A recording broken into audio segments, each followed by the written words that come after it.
Personal na pinangunahan ni Police Brigadier General Jason L. Capoy, Regional Director ng Police Regional Office 8, ang accounting ng matauhan ng Reactionary Standby Support Force at iba pang personnel ng Police Regional Office 8. Pati na rin ang inspeksyon ng mga search and rescue equipment na sinagawa sa Police Regional Office 8 Gym, Camp Ruperto K. Cangklon, Campetic, Palo, Leyte. Nito lamang ika-25 ng Setyembre taong kasalukuyan. Ang aktibidad ay bahagi ng pinaigting na paghahanda ng Police Regional Office 8 sa posibleng pananalasa ng Bagyong Upong sa Eastern Visayas. Bilang bahagi ng kanilang disaster preparedness plan, inilagay sa full alert status ang 1,757 na miyembro ng RSSF. Nakipag-ugnayan na rin ang Police Regional Office 8 sa mga lokal na Disaster Risk Reduction and Management Councils upang matiyak ang kahandaan ng kabuuang 2,222 evacuation centers na magsisilbing pansamantalang tirahan ng mga pamilyang maapektuhan ng kalamidad.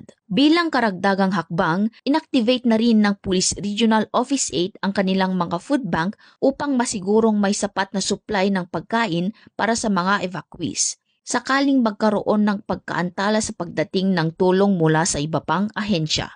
Binigyang diin ni Police Brigadier General Capoy ang kahalagaan ng maagap na paghahanda upang masigurong mabilis, maayos at epektibo ang pagtugon sa anumang sakuna. Nananatiling matatag ang Police Regional Office 8 sa kanilang layunin na protektahan ang buhay at tiyakin ang seguridad at kapakanan ng komunidad.